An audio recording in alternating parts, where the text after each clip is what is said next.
Sandwich method of price presentation. Sandwich എന്ന് പറഞ്ഞു കഴിഞ്ഞാൽ സാൻഡ്വിച്ച് എങ്ങനെയാണ് ഉണ്ടാക്കുന്നത്? നമ്മൾ ആദ്യം ബന്ന് വെക്കുന്നു, പിന്നെ അതിൻ്റെ പുറത്ത് പാറ്റി വെക്കുന്നു, അതിൻ്റെ പുറത്ത് ബന്ന് വെക്കുന്നു, അല്ലേ? ഇങ്ങനല്ലേ കൊടുക്കുന്നത്. ഇപ്പോൾ നമുക്കൊരു 3 പ്രൊഡക്റ്റ് ഉണ്ട്, ഗുഡ് ബെറ്റർ ബെസ്റ്റ്. ഓക്കെ, 90 രൂപ, 100 രൂപ, 110 രൂപ, ഇങ്ങനെ 3 പ്രൈസ് ഉണ്ട് എന്നിരിക്കട്ടെ. നമ്മൾ കസ്റ്റമറെ അവതാറിനെ പഠിക്കുമ്പോൾ നമുക്ക് മനസ്സിലാവും ഈ വന്നിരിക്കുന്ന കസ്റ്റമർ പേഴ്സണലൈസ് ചെയ്യാണ്.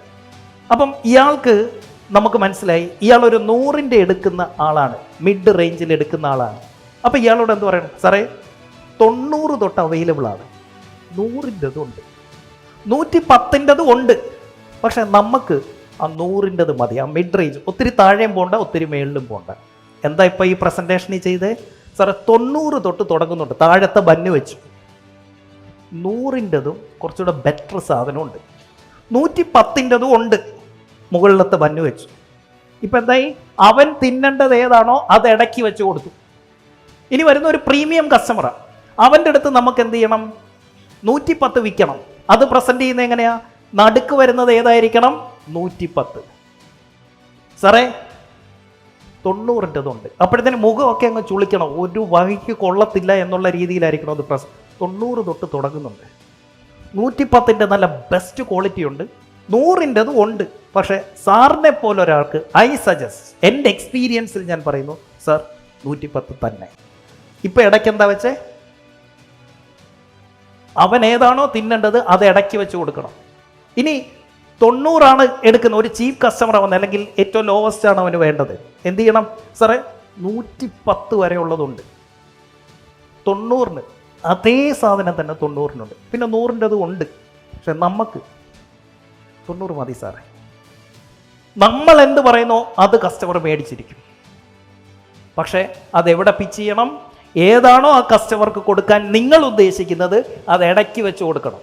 ഇതിൻ്റെ പേരാണ് സാൻഡ്വിച്ച് പ്രൈസിങ് മെത്തേഡ്. ഇതൊക്കെ സെയിൽസുകാരെ പഠിപ്പിച്ചു കൊടുക്കണമെന്നേ. അതിനാദ്യം നിങ്ങൾ ഇതൊക്കെ പഠിക്കണം. An entrepreneur should be a trainer by himself. നിങ്ങളൊരു ട്രെയിനറായി മാറണം. പുറത്തു പോയി പഠിപ്പിക്കാനല്ല, നിങ്ങളുടെ സ്ഥാപനത്തിലെ നിങ്ങളുടെ എംപ്ലോയീസിനെ പഠിപ്പിക്കാൻ നിങ്ങൾ പഠിക്കണം. കാരണം പുറത്തുനിന്ന് വരുന്ന ഒരു ട്രെയിനർക്ക് നിങ്ങളുടെ സ്ഥാപനത്തിൽ ഒന്നും ചെയ്യാൻ പറ്റില്ല.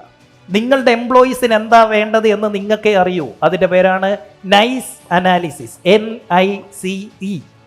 നൈസ് എന്താണ്? നീഡ്. നമ്മുടെ ഓരോ എംപ്ലോയിക്കും ഓരോ നീഡുണ്ട്. ഇപ്പം ചാന്ദിനിയുടെ വീട് പണി നടന്നുകൊണ്ടിരിക്കുകയാണ്. ചാന്ദിനിക്ക് ഇപ്പോൾ ഒരു നീഡുണ്ട്, എന്ത്? വീട് പണി നടന്നുകൊണ്ടിരിക്കുക.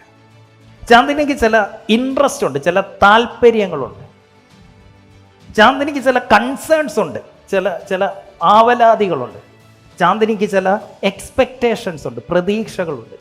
ഇത് 4ഉം എനിക്ക് അറിയാൻ പറ്റണം ആസ് എ ലീഡർ. എന്തൊക്കെ? Need, interest, concern and expectation. എഴുതിക്കോ. NICE analysis, need, interest, concern and expectation. ഇത് നമ്മുടെ സ്റ്റാഫിനുണ്ട്, ഇത് നമ്മളുടെ വൈഫിനുണ്ട്, ഇത് നമ്മുടെ കസ്റ്റമർക്കുണ്ട്, ഇത് നമ്മളുടെ മക്കൾക്കുണ്ട്. NICE analysis. NICE, need, interest, concern and expectation, NICE. Need, interest, concern and expectation. ഏതൊരാളിൻ്റെ നൈസ് മനസ്സിലാക്കാൻ പറ്റുന്നോ അവരെ നമുക്ക് അടിമയാക്കാം.